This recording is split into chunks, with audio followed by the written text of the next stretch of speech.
Welcome back to the Untethering Shame podcast, the podcast where we dive deep into the stories, strategies, and struggles that help us live authentically and break free from the cycles of shame. I'm your host, Kyira Wackett, and today we're diving into a topic that's so important for parents, but honestly is often overlooked. It's the work that we need to do within ourselves to truly show up for our kids. Look, parenting is hard, especially when raising kids with big emotions. But how often do we stop to reflect on our own emotional patterns and how they influence our parenting? Joining us today is Suzie Forbes, founder of the Wonderful Society. Suzie is an occupational therapist with over 30 years of experience, a mental health clinician for 18 years, and a mom of two with big emotions. She's here to guide us through the ways positive psychology and neuroscience can help us not just support our kids, but also parent ourselves, allowing us to show up with empathy, clarity, and resilience, rather from that place of reactivity and burnout. So if you've ever felt stuck in the cycle of reacting instead of responding, or caught yourself looking to your kids to meet your emotional needs, this episode is for you. So let's get comfortable, turn off those distractions, and let's dive in.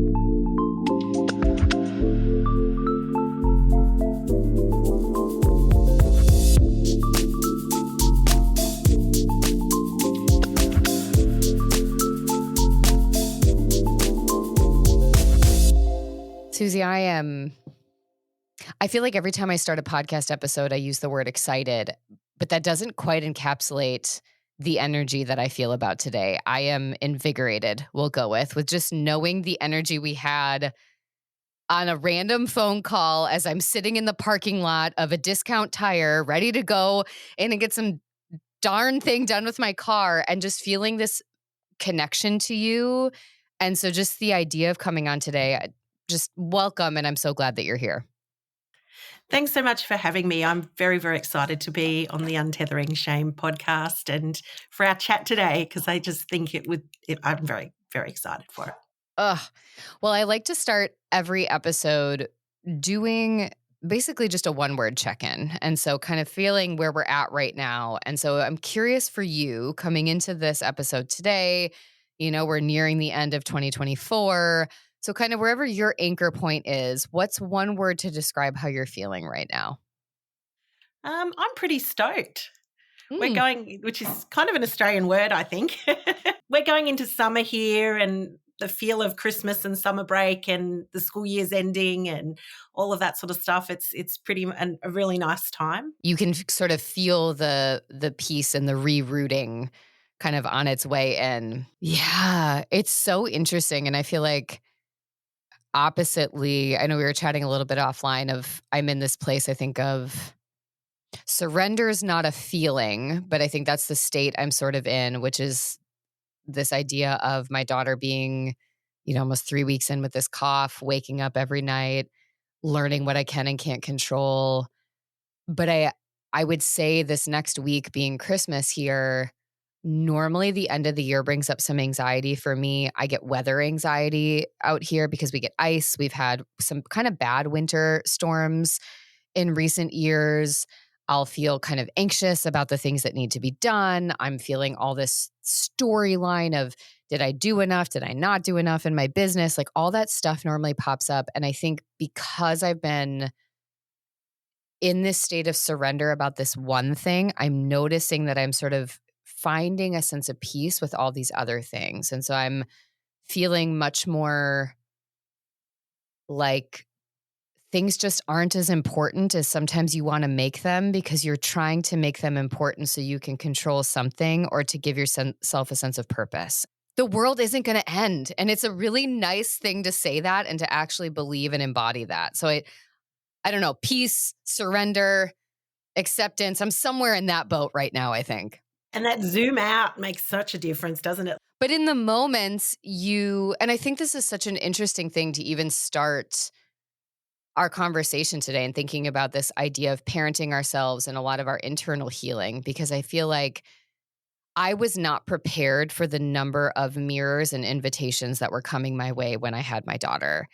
And I do this for a fucking living. Like, I am a therapist and I have done my own healing work. I am deep in it. It's not like this was new, But I was not like, no one tells you that part. You're like prepared, you're not going to sleep. You're sort of prepared. You're going to feel like you're failing all the time. But the number of invitations to go back to these different chapters of my life, these different wounds, these healing points, I was not prepared for that. And I can imagine for the work that you do, and as we think about this reparenting, this mirror is holy shit, I just got slapped in the face moment for so many parents that you interact with. Absolutely. And it often feels like, I know parents will come in and we'll have a conversation that they're feeling all this shame and or anger or fear. And I myself, as a single parent, I had a lot of fear and shame. You know, you can't shift out of that until you understand what's actually creating that. And so often in the conversations I have, primarily with mamas, is that your child has this incredible ability, as you say, to mirror past traumas in a lot of ways, and also to kind of poke the wound. And they're not doing it purposefully. No. I think they just intuitively know how we react. And there's also some evidence around stress and the way our children respond as well. So that I think there's safety in the group. And if the head of the group, the parent that they see as the primary, person that keeps them safe, is anxious or fearful or has any of those responses, kids tend to get clingy. Yeah. And they tend to bounce off that really, really quickly because they know that they have to somehow stay attached to that group, even if it's not working at its very best. And for us as parents, that's really hard to cope with when we're already sleep deprived. Nothing's gone right this morning. Right. I've got a million things to do today. I'm feeling stressed and anxious, and now you are clinging to me and refusing to do anything I ask you to do. But when we unpack that, at the core of that is shame often, and also this mirror where the child's kind of poking that shame in a lot of ways to do with, I'm not good enough. I'm not a good enough mother. I'm not a good enough parent. I'm not a good enough worker at the same time. Yeah. Definitely that story plays out with a lot of people that I speak with. And it was my story as well, as you are. Yeah. I was a therapist. I was running this very, very successful private practice. I was doing really, really well in my work. And I had this baby. And then I was like, he just cried and cried. He was very colicky. I could only soothe him by having him on my body. So I literally carried him in a sling or in an ergo baby carrier until I was very, very pregnant with my daughter. So 3 years pretty much. And then, it was kind of the pattern we got into where I had to soothe, and it was really, really hard, where I didn't really need to do that. But that was my past trauma in a lot of ways. So he kind of pushed on that until I was exhausted. Well, and I feel like, so you kind of came back to it because I was curious at first of, you mentioned the thing that walks in the door is often the shame and the fear. And it sounds like the shame and the fear is I'm not good enough. I'm not a good enough parent. I'm fucking up in some way. There's something wrong with me. Why can't I blank? Why can't I manage my job? Why can't I stay on top of the laundry? Why can't I help them sleep? And so there's this idea, this very isolated feeling that it's our job to do this and to have all of the answers. And as you were talking, I'm like, I struggled early on when Everly was born. She was born and 2 weeks later was the pandemic. So the world kind of shut down. And that was a very different experience. It was me versus me, but she wasn't poking the bear yet. Like there were little things. We would joke, if you want to wake her up, put her in her bed. Like the best thing to do if you want her to be awake is to go put her to sleep and she will wake up. And there were times, like I still remember there was a day that I just needed a minute to just be with my feelings. And my husband was working in the emergency department in the middle of a pandemic. We were across the country from all of our family except his mom, who was here to help. And she was doing everything she could, but she also is not mom. So she can't be the one breastfeeding. She can't be the one there in the middle of the night. And I remember getting up from the couch going, Jesus Christ. And I never say that. I never say those words. And I got up to go upstairs because she was crying again. And I stopped and I was like, oh, you're not okay. you are not okay. Something is happening. And I remember that, but it was like a one-time invitation. And I think that was overstimulation, burnout, a bit of feeling like I can never take a breath for me. But I didn't Mm. really connect it to past wounds until she got a little bit older. And I started to No. see these again, she's only going to be 5, but when she'd have a tantrum, or Mm. when she wouldn't listen, or when things felt fine and then suddenly they didn't. And for me, I Mm. had a lot of trauma about my mom and lying and a lot of untruths and abandonment. And so when she tried out the lying phase, like I would get so angry at her and like all these little things. And I could see them. I could see that it wasn't about her.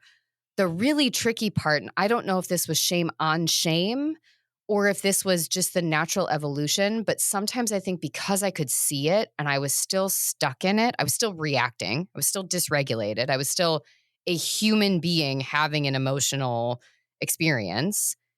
The shame would come up at the end of the night. I should know better. I'm going to fuck her up the way that I was fucked up. I should have been able to fix this because I knew this was a problem. My mom didn't know.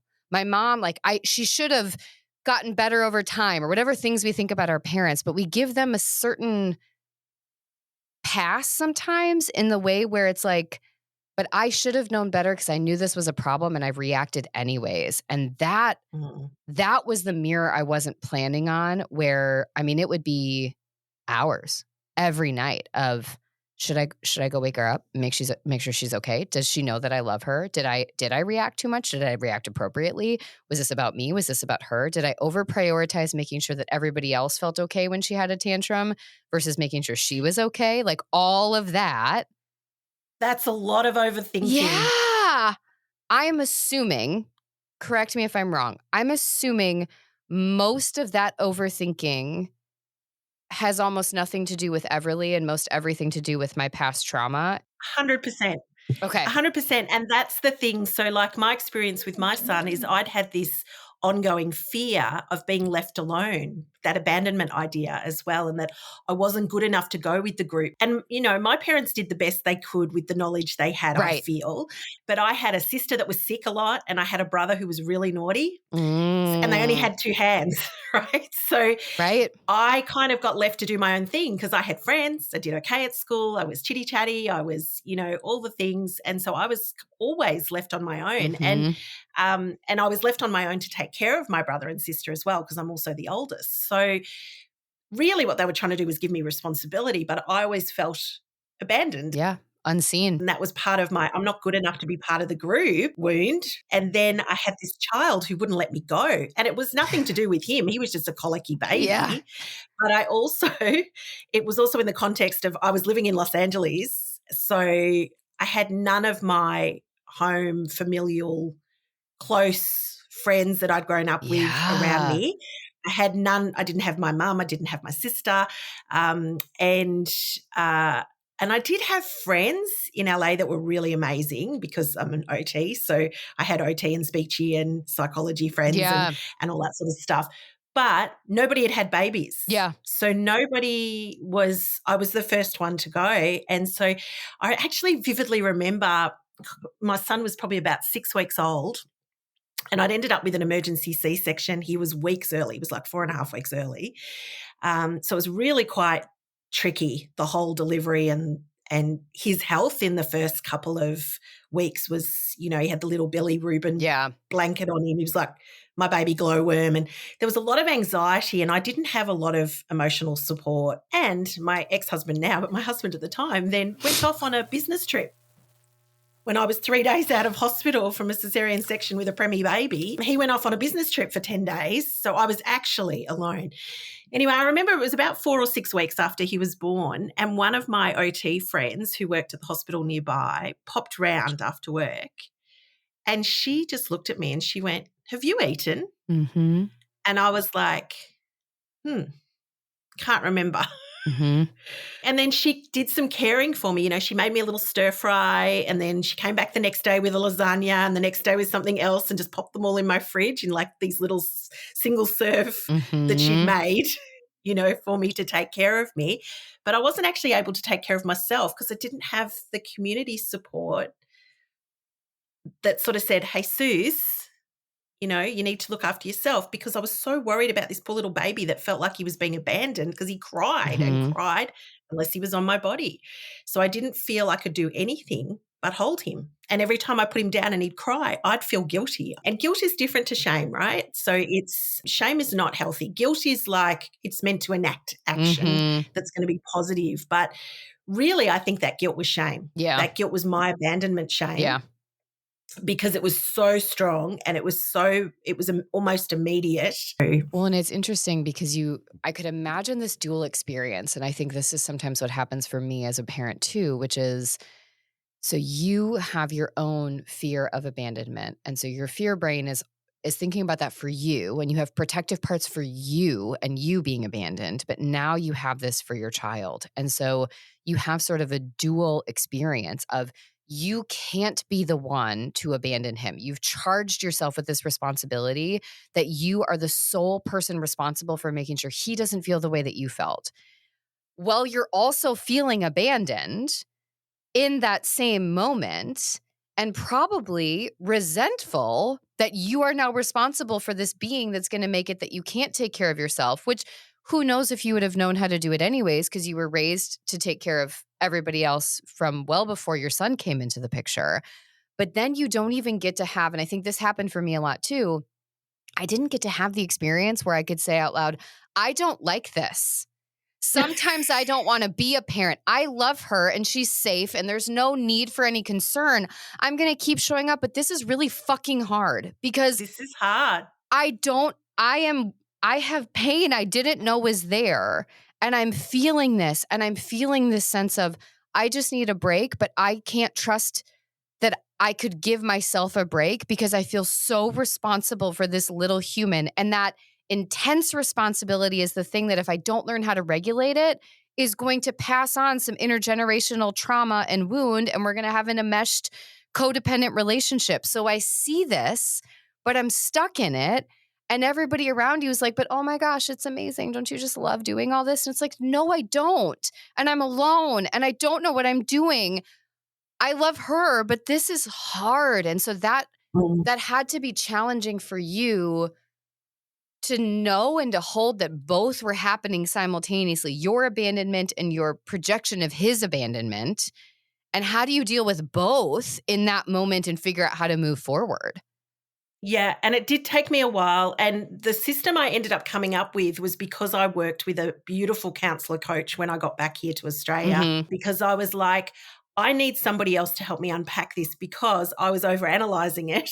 Yeah, trauma brain. Yeah. As the therapist, right, and a mental health practitioner as well, and as someone who, has this wealth of knowledge, but it's so hard to apply to your own emotions and your own situation. And on top of that, I had shame based on that because I was like, I'm an imposter. Yes. Like I work with families, and I had done for 15 years already, telling them how to support their child the best. And, these kids all have challenging behaviors. They're often neurodiverse. There's often other things going on with these kids, learning difficulties, those sorts of things. And I'm like, but I can't, this child just keeps crying. And it was just him. He was just really sensitive. He came into the world too early. He's highly empathic. He's what I call a highly perceptive child. And so I then stepped back and I said, you know what, I need support. And I worked with somebody and I realized, and this is the system that I work with parents on, is that, and this is where we started in our conversation, is as parents, as people, actually, we don't need to be everything to everyone. We don't. And what we actually need to do is work out what's important to us. What are the core values? And I'm talking whittling it down to 3, which is actually really, really hard for people to define. 3 core values and tell me what they mean and how they're embedded in their lives and what actions they can take to actually live those values. Because what happens when you do that is you start to become intentional about where you're sending your energy, where you're sending your attention, where you're actually, focusing in on, so that the cloak of shame starts to actually just fall off. it's still there. Like I always say, mine still sits on the chair in the corner of Mm-hmm. my room. And every now and then it does that Doctor Strange thing where it tries to get up and hop back on me, Mm-hmm. right? Because it's there, it's embedded from early experiences. But I'm aware of it now. Yeah. And I'm very able to go, actually, I know you're still there, but this is actually what's important to me. So this is where I put my attention, my energy, my focus. Yeah. Yeah. And so we're not pushing it away completely, but we're instead choosing other things. That actually really helps you, not just as a parent, but also as a human. And that's kind of how I remothered myself is I went, no, wait a minute. I need to, because I had these quite negative experiences, I need to work out what it is I actually want. Yeah. Because I didn't know. Yeah. I didn't know who I was underneath. I'd just kind of gone through okay, I get my degree, I go and work and I get married and I have babies and I'm kind of just on the treadmill, right? Yeah. And once I started doing this work, I was like, hang on a minute, I can make choices. Yeah. Yeah. And it was so empowering, even though those traumas still sit there. Well, one of the things that I think about as you're saying this, actually, I'm having two parallel thoughts. So one is you're describing this, the imposter syndrome piece came up for me a lot too. Mm. And it was that feeling of like, I should know better. And it's definitely still something that I struggle with now, where I'm like, I should be able to handle this. And it gets worse when a lot of my story growing up, because of my trauma, I was the people pleaser. I was the one that could do everything. I was the high functioning, anxious trauma survivor that everyone was like, gosh, you're so successful. You can do everything so well. And that idea then is there can never be a crack. And so it always feels like I have to be perfect. And then when people will say things, friends of mine that are like, I just want to follow you around all day. Like, you're such a good mom. You know just what to say. And I'm like, I don't actually know what to say most of the time. And I fuck it up a lot.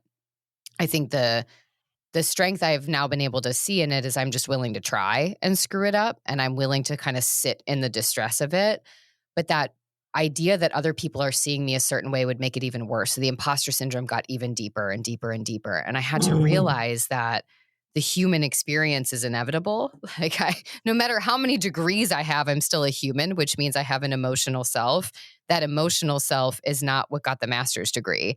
And that emotional self still needs some healing. And so I feel like for so many people, they start their parenting journey either like you kind of suggested, this checklist of like, well, this is what we do and this is what's supposed to happen. Or when you have this human in your life, you start to develop your parenting mission statement, your ethos, whatever it is, based on what you're not going to do that your parents did or that you experienced. So it's very reactive parenting. I don't ever want my kid to feel this way. I don't ever want her to go through this. So your parenting isn't your values. It's based on your trauma, your unhealed wounds, your shame, your whatever. So that's where those intergenerational patterns come in. And so it made me think about kind of the second place my brain went was you bringing up values. And I'll often talk a lot about how values-based living is in opposition to shame-based healing. Because with a value, for many of us, it's not like I still very much have this high functioning, high drive for success personality. What I've learned to tease apart is when I make the decision to do something based on shame, there's no wiggle room. It's rigid. I have to do it or the threat is too high. My business will go under. I will get whatever the terms are. I had a really bad eating disorder, so food rules were rigid. If you eat this thing, you're going to be fat, gross, lazy, terrible. You'll lose control. Everything was very all or nothing. You do this or you're a bad parent. You do this or you're a bad business owner. Values-based decision-making in particular, and I'm curious if this is how you got to this idea for yourself as well, but the values-based piece, I still have high standards, but there's flexibility. So my values, that's why now I think maybe the ability to take a couple weeks off looks different because I still am very committed to my mission and what I want to do in this world and how I want to help people.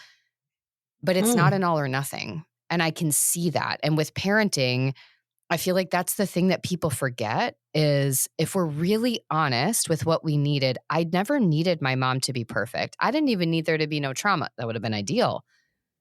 What I often was missing was emotional validation and regulation. Mm. And that's the thing I can learn to bring to myself. And I can practice humility and a willingness to explore that with my daughter, not a need to make it perfect for her so she never has to experience pain, because that's my fear, not her healing and growing and exploring. 100%. And there's a couple of things there. So, first of all, that's that self-healing piece. So we can't actually attend to that until that inner child of ourselves, until we actually recognize what's going on first too. So I think often we are reactive, and that's what I was talking about with my story with my son. I was reacting to that sense of I've been abandoned again, and here I am with this baby, and me projecting that abandonment on him, and so me clinging to him as much as him clinging to me. But I didn't want him to cry, because I was like, no, that's bad parenting if I just let him cry.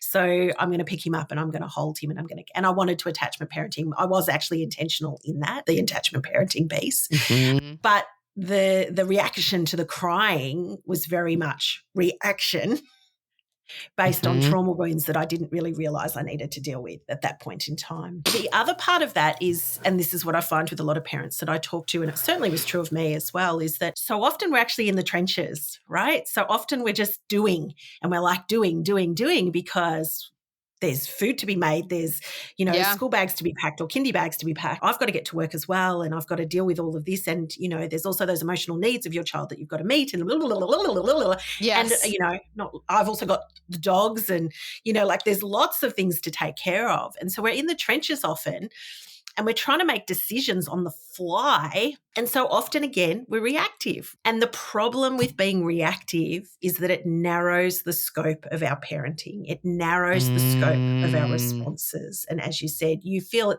rigidly. But what I see is it just brings it down to really narrow choices. Whereas if we actually I see our values a bit like a lighthouse. So that, if we're on that path of life, we can see that lighthouse very clearly in the distance. And sometimes we'll wander off into the woods and go on a little adventure, but we can still see the lighthouse, so we know our way back to the path. And so if I can give an example, so my daughter is a very determined, lion-hearted kid. She was born like that, literally.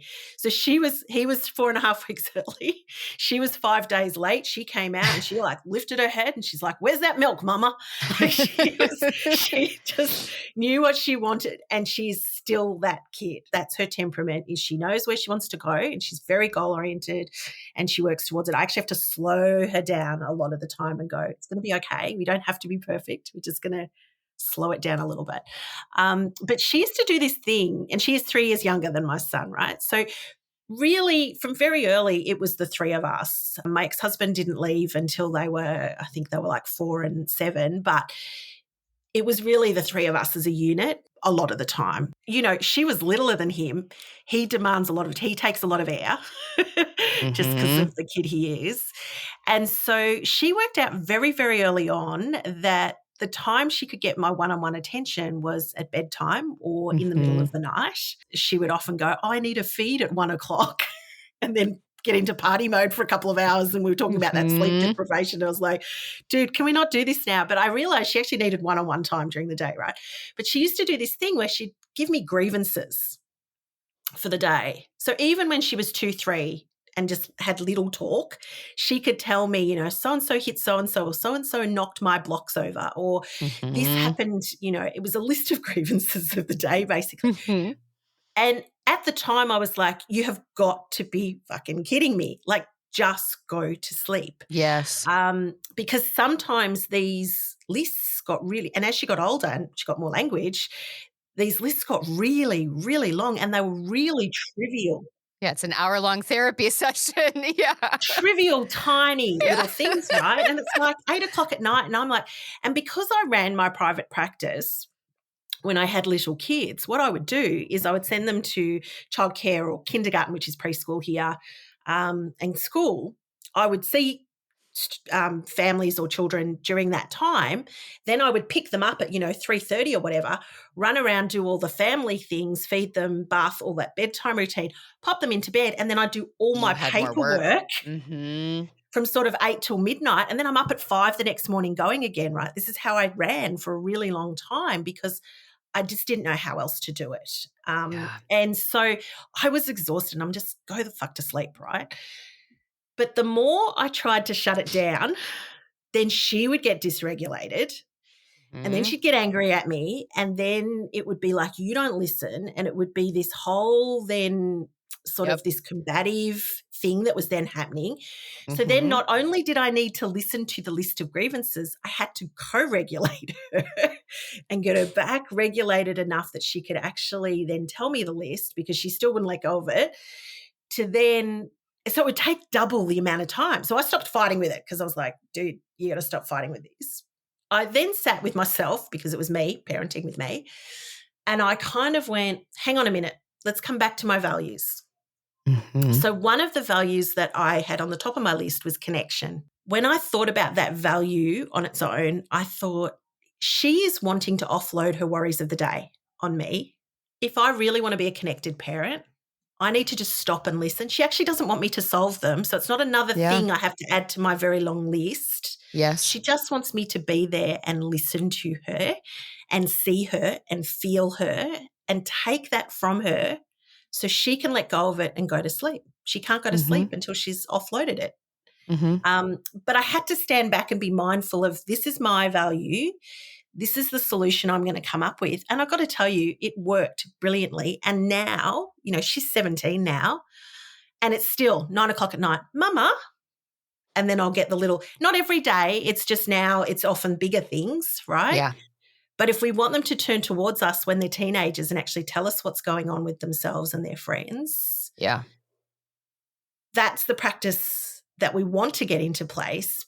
But I did it from that intentional, values-based, just as a story. You know, this is definitely, I think it helps a lot of people to see it in a real life sort of scenario. And so we just developed this routine where, you know, I would sit there and just listen and go, oh, that's crap. Oh, gee, how do you feel about that? Like really simple. Often she'd be done in a couple of minutes once I stopped fighting, surrendered to the process. To go back to the beginning. But the only way I kept sane doing that, because it wasn't just I gave in, I was intentional. I was like, what's my goal here? My goal is the connection, my big long-term goal. And my short-term goal is I wanted to go the fuck to sleep so I can get my work done. And both of those things were best met by me being present, rubbing her back, her telling me all the stuff, me acknowledging her emotions and how crappy that must have been.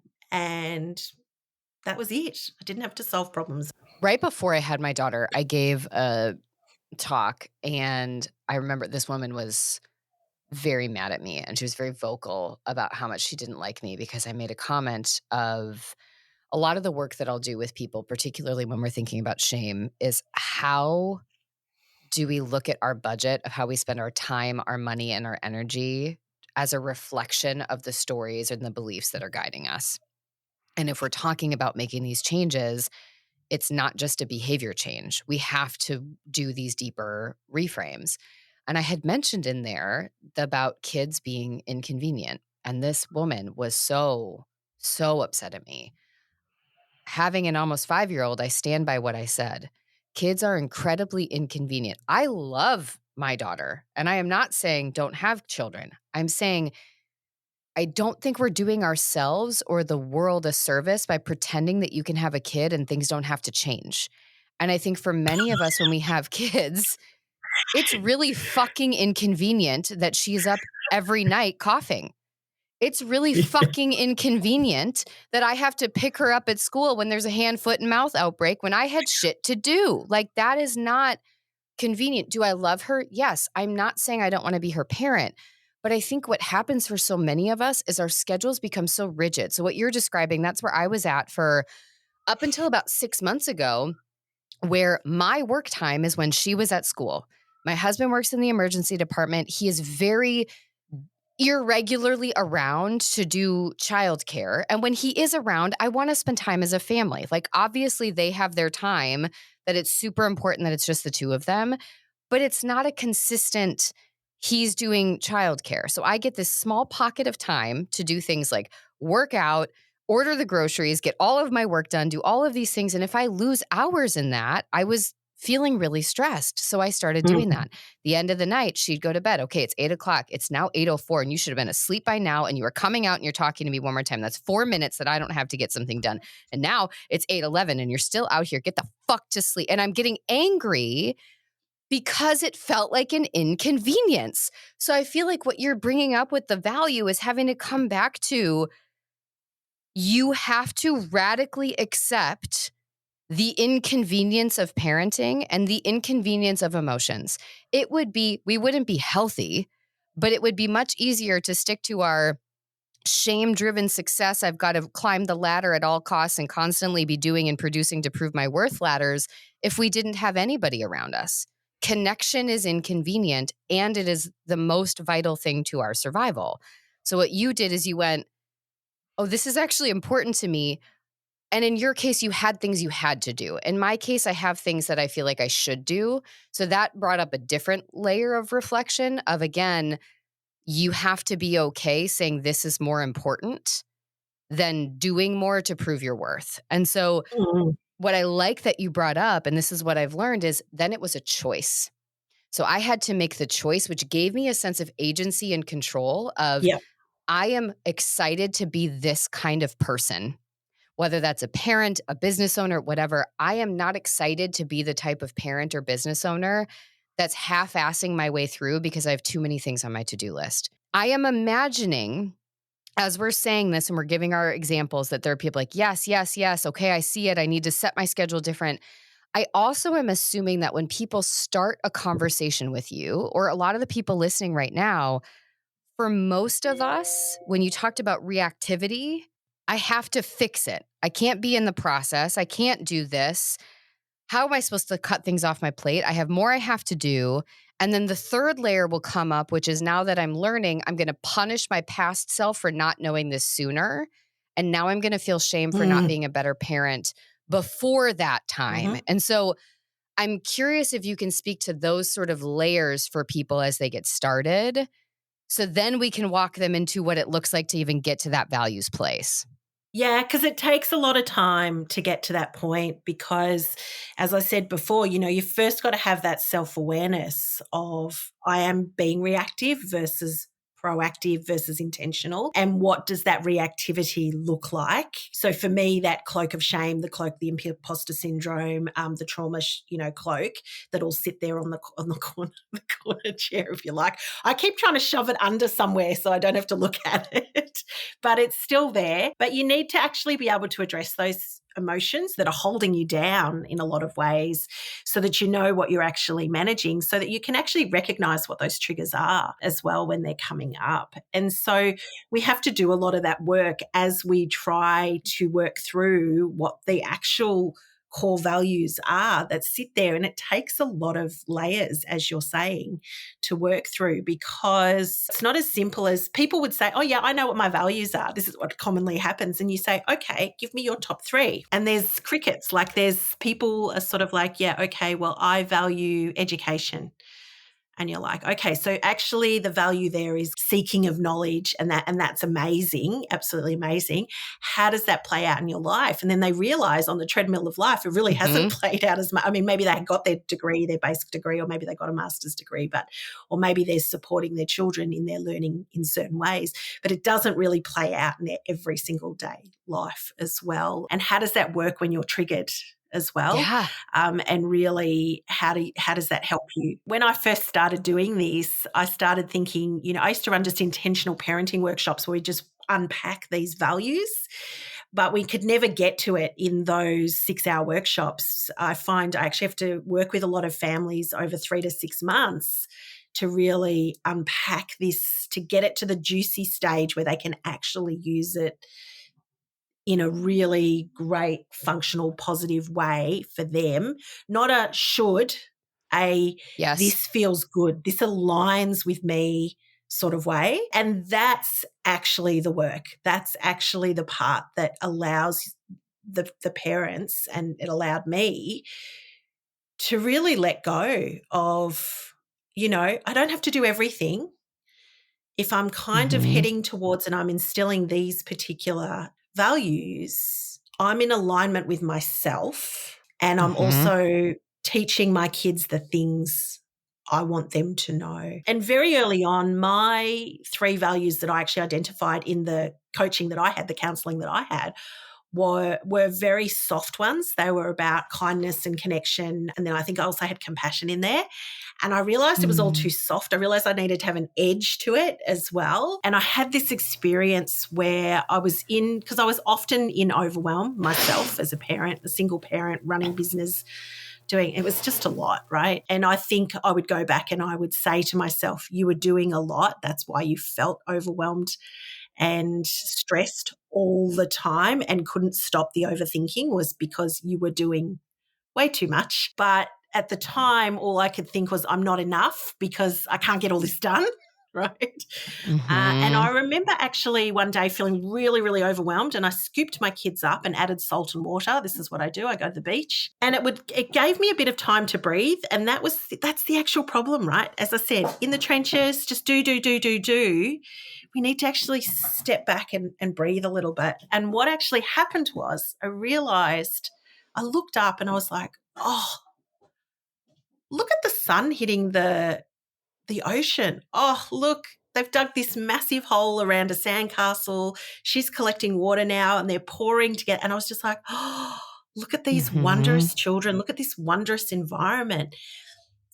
And wonder, which is why I've named my business The Wonderful Society, it just grabbed me that day. And I was like, I need more of that. And so Yeah. I actually worked out, in order to get that wonder, which sparks curiosity and and the seeking of knowledge, but it also sparks playfulness and other things. I needed us to be brave. I needed us to go into Mm. adventurous environments and be brave, because wonder's not something that you can go and grab. You have to invite it in by being in certain places. And that was my revelation that day. And so I switched compassion into bravery. And it's taken us, our seeking of wonder has taken us all sorts of amazing places. And I think it's really helped with shedding those feelings of shame and trauma and all of that, because the focus is, ooh, what sort of wonderful adventure can we go and have, rather Yeah. than what do I have to do right now. It's been such a powerful switch for myself, but also for families that I work with. I see them actually go, oh, yeah, I need to bring that in. And I feel like the thing that you're describing, you talked about two pieces that I think are key, because really, as we did this, we didn't necessarily call it out, here's step 1, here's step 2, here's step 3. But I think a big thing that we talked about sort of throughout this is this idea of beginning to notice and sort of be curious and pay attention to ourselves from a place of non-judgmental positioning. And that's really hard, because shame is constantly searching for ways that you're fucking up so it can protect you by telling you what to do to make up for these deficiencies. Because as much as it's a very painful, unhelpful response, it does think it is being helpful. It is trying to protect you so you can act in accordance with this perception of who you should be, to be accepted, to have connection, to have belonging. And so what you did, even when you described your own experience, to look back and be like, well, of course you felt this way.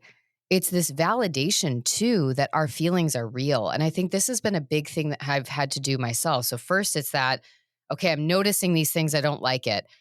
Now, instead of telling myself I've got to fix it so I can get back on track, it's just get curious about it and be uncomfortable, because we are in a culture, regardless of where you live. Obviously, not everybody in the entire planet and all the cultural norms, but a majority of the cultural norms that we exist in are move faster, take your inconveniences and fix them so you can keep going. And so you have to sort of say, gosh, I'm not going to do that because that doesn't seem to be working.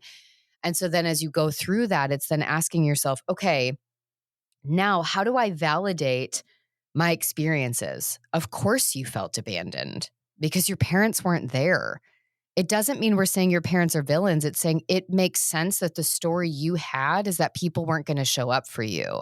That doesn't mean that somebody else has to be the problem or we're the problem. We're just saying the story makes sense. And that piece, then we go, so then how do we want to use that story moving forward? And when you then shifted that into, I don't have to choose that. And I think that's the piece you really provide for people, is this idea of agency and this notion of reparenting ourselves I mean, it's not just a 2-part, it's like a 12-part process, but it really is this validating and the healing and the integrating of our past experiences, the building contextual awareness. I react so strongly when my daughter lies because I spent my entire life not knowing if my mom was telling me the truth. And I would constantly feel knocked on my ass, finding out something that I believed was true. Big things, small things, it didn't matter. But I was always feeling like I couldn't trust what people said. Of course, when she lies, I am going to feel dysregulated, completely unsafe in my own home because it triggers those things. And I'm not 10 anymore. I'm not 17. I'm not in a position where my safety and security is dependent on someone else. I can provide that for myself. And so now, turning to my values and my degree, this is where I can use it in my place. She's supposed to do that. She's supposed to go through and try those things on. So how do I support her rather than punish her for something that's not hers? And that shift comes into play. And I feel like for parents, because I know we're right at time, for parents as they're thinking about this, again, I want to invite all of you to bring in that curiosity piece. And I think that, gosh, you made it so illuminated through your different stories here for people of, it's not that we're saying it's these big ticket things. Sometimes it could be something small. It's noticing your impatience when your kid's talking. It's noticing the rush you feel over here. And our kids are just like us. They are looking for emotional regulation and development. It's okay that we don't know how to do it. It's important that you're willing to explore it rather than just shut it out for more doing and more quickness and more fast pace or the reactivity of whatever your past stories are. And so all of this to say, I feel like this is the beauty of conversations like this, because we haven't completed the circle. We've only just started to unpack things for people. And now you have this amazing resource in the work that you do for people that they can connect to go deeper if they want to. And so can you do 2 things for us? One, as you can imagine, you've seen this with your clients before. We've got listeners now where their brain is like, I've got 84 swirling balls happening in my head and I don't know where to go with this. Can you invite people to come back to sort of one takeaway in this and one next step? And then 2, for the people that are like, okay, once I'm grounded, now I need Suzie in my life and I need to learn more about everything that she does because I can see this as a journey I'm ready to go on. And her approach feels like something I can do from that place of curiosity and openness rather than that place of shame layered on shame layered on shame. And I've just got to fix it as quickly as I can. I actually have a grounding in wonder little meditation that's free online that I can send you the little link for. Oh, I'd love that. Yes. On there, you can actually link into my Facebook and my Instagram and my TikTok. So I talk with families a lot about protective actions that they can choose to take. But this values work that helps shed those past traumas and they're still there, but you just are more aware of them and all of those sorts of things is core. It's what I do with everybody first, because we need that really strong base, and we really need to know where you want to head and what your next chapter is going to look like, because the story, when we talk about stories, the story so far has been written. And often if we're in that reactive mode, it's been written by other people or just us being in the trenches. So the point at which most families that now come to me, they're ready to start to write their own stories and to write their own the stories of their children, at least until they, are grown and flown like mine are now doing. So it's really fantastic to come in and not know what that's going to look like, because we can certainly start with that. But the grounding and wonder meditation is a really great place to start, because it can actually just help you just find that space to start. Mm-hmm. Well, and I think listeners, so one, go to the show notes. even if you're like, I don't know what my next steps are, I don't know where to go from here. Honestly, even if you're not in a parenting role, this idea of just grounding in wonder is so amazing because it's turning back on this what if, this exploratory part of our brain that we get so inconvenienced by. And so the answer always has to be fast and simple. And that doesn't have to be our norm. And so I really encourage you to pause and to do that meditation, even if you need to bookmark it and come back to it at a different time, because you are doing yourself a disservice to not just take the 5 minutes, not just take the 10 minutes, not just allow the possibility that maybe your life could feel different if you slowed it down and rerouted your energy to paths that actually line up with who you want to be, not the person you felt like you should be to be worthy of love and connection. And so I think this is beautiful. And we'll obviously have all of the links to Suzie's resources down into the show notes. And so make sure that you check those out as well. Follow her to get more information about the book that's coming out, about all of the different resources and events that she has available, and also just to connect to her wisdom. I think just pausing in that moment of somebody saying something that gets at those core pieces that you wish more people were saying out loud. That is the gift that I think Suzie really brings into the world. And so thank you. This has been absolutely amazing. I'm so grateful that all of our listeners get to learn from you and to start just exploring that more. And listeners, remind yourself, you don't have to do all this at once. I am years deep. I mean, I probably started my reparenting journey not knowing it, but before Everly was born, and we're 5 years in, and I feel like I'm only really just starting to see the shifts being made.